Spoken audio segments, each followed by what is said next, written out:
গুলোতে বেড়েছে ঠান্ডা জ্বরে আক্রান্তের সংখ্যা। এ নিয়ে আরো জানাতে চুয়াডাঙ্গা থেকে যুক্ত হয়েছেন অনিক চক্রবর্তী ও যশোরে আছেন রিপন হোসেন। প্রথমে চলে যেতে চাই অনিকের কাছে। অনেক চুয়াডাঙ্গাতে গতকালকে আমরা দেখেছি 12.4 ডিগ্রি সেলসিয়াস বিরাজ করেছে, আজ 12.3 ডিগ্রিতে নেমে এসেছে। সেক্ষেত্রে তাপমাত্রা আরো কমার সম্ভাবনা রয়েছে কিনা এ নিয়ে আবহাওয়া অফিস কি বলছেন এবং ছিন্নমূল মানুষের কি অবস্থা জানাবেন।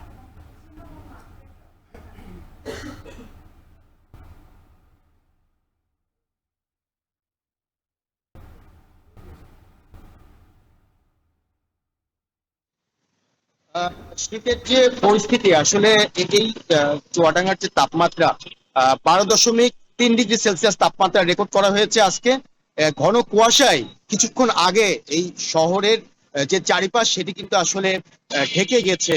মুহূর্তের মধ্যে আসলে হঠাৎ করে এই কুয়াশার কারণে সড়কে যে যানবাহনগুলো চলছিল সেই যানবাহনগুলো কিন্তু ইতিমধ্যে হেডলাইট জ্বালিয়ে আসলে চলাচল করছে। সাধারণ মানুষের উপস্থিতি সকালে কিছুটা থাকলেও আবারও সেটি কমে গেছে।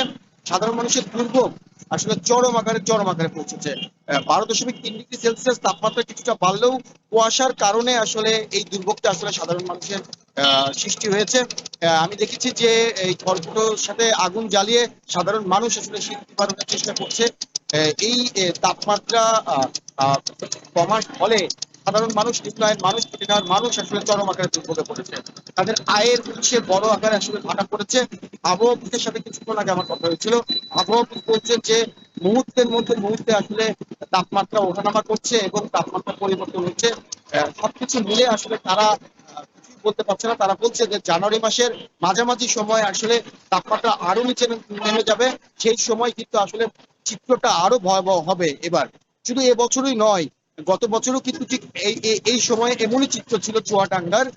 সাধারণ মানুষ আসলে, নিম্ন আয়ের মানুষ কিন্তু খুবই দুর্ভোগে আসলে সেই সময় পড়েছিল। এবছর সে একই অবস্থা। এখন পর্যন্ত কিন্তু আসলে সরকারিভাবে বা বিভিন্ন সংগঠনের পক্ষ থেকে আসলে কিছুটা কম্বল শীতবস্ত্র সাধারণ ভোক্তাদের মাঝে বিতরণ করা হলেও সেই কম্বল কিন্তু যথেষ্ট পরিমাণ নয়। জেলা প্রশাসকের সাথে আমার কথা হয়েছিল। জেলা প্রশাসক বলছে যে দ্বিতীয় দফায় আসলে কম্বলের চাহিদাপত্র পাঠানো হয়েছে।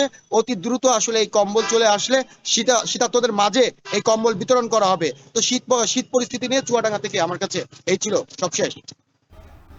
এবার চলে যেতে চাই যশোরে রিপনের কাছে। রিপন, আপনার কাছে জানতে চাই, এই যে শীতের যে প্রকোপ বাড়ছে সেই সাথে একই সাথে কিন্তু হাসপাতালগুলোতে রোগীর চাপও বাড়ছে, সেক্ষেত্রে রোগীদের কোনো চিকিৎসা নিতে দুর্ভোগ পোহাতে হচ্ছে কিনা? আজকে যশোরের সর্বনিম্ন তাপমাত্রা বিরাজ করছে 10.6 ডিগ্রি সেলসিয়াস এবং বাতাসের আর্দ্রতা 95%। আর কুয়াশার দৃষ্টিসীমা রয়েছে 100 মিটারের মধ্যে। আমি রয়েছি যশোর 250 শয্যার হাসপাতালে। হাসপাতালে আমরা দেখেছি যে রোগীর সংখ্যা কিন্তু বাড়ছে, অর্থাৎ শীতজনিত যে রোগ সেই রোগীর সংখ্যা বাড়ছে। এটি 250 শয্যা হাসপাতাল হলেও এখানে কিন্তু রোগী রয়েছে 534 জন। এই এখন পর্যন্ত এই হাসপাতালে ভর্তি রয়েছে এবং বেশি আক্রান্ত হয়েছে শিশু এবং যারা বয়স্ক রয়েছেন তারা। আমরা দেখেছি শিশু ওয়ার্ডে ধারণ ক্ষমতার চেয়ে বেশি রোগী রয়েছে। যারা চিকিৎসা নিতে আসছেন তারা আসলে বলছেন যে এই যে পরিবেশ রয়েছে, অনেকে যে হাসপাতালের মেঝেতে রয়েছে, বারান্দাতে রয়েছে, তারা বলছে আসলে চিকিৎসা নিতে তাদের কষ্ট হচ্ছে, যেহেতু যে শীতজনিত রোগের তারা ভর্তি হয়েছেন। ঠান্ডার কারণে যে মেঝেতে থাকার কারণে তাদের কিন্তু বেশি আরো সমস্যা হচ্ছে। তবে যারা চিকিৎসা দিচ্ছেন হাসপাতাল কর্তৃপক্ষ রয়েছে তাদের সাথেও কথা বলেছি, তারা বলছেন যে তাদের সাধ্যমতো তারা চেষ্টা করছেন। হাসপাতালে যে কর্মকর্তা রয়েছে, কর্মচারী রয়েছে এবং চিকিৎসকরা রয়েছে, নার্স রয়েছে, তারা তাদের মতো চিকিৎসা দিচ্ছেন। তবে এত সংখ্যক রোগী থাকার কারণে চিকিৎসা দিতে কিছুটা কিন্তু বিলম্ব হচ্ছে, এমনটি অভিযোগ কিন্তু যারা চিকিৎসা নিচ্ছেন তাদের রয়েছে।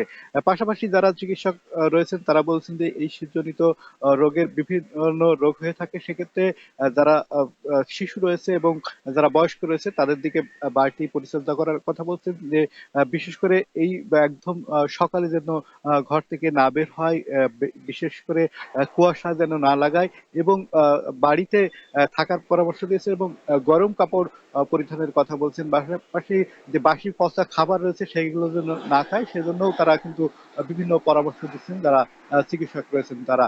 আমরা দেখতেছি যে খেটে খাওয়া মানুষদের কিন্তু কষ্ট হচ্ছে, কুয়াশায় আচ্ছন্ন রয়েছে চারিদিক। গতকালকেও যশোরের তাপমাত্রা কিন্তু এর চেয়ে বেশি থাকলেও আজকে কম রয়েছে। তো এই ছিল এখান থেকে আমার কাছে সর্বশেষ। চুয়াডাঙ্গা এবং যশোর থেকে যুক্ত ছিলেন সহকর্মীরা, জানাচ্ছিলেন শীতের তীব্রতার খবর। আরএফএল ওয়াটার পাম্পের অটো থার্মাল টেকনোলজি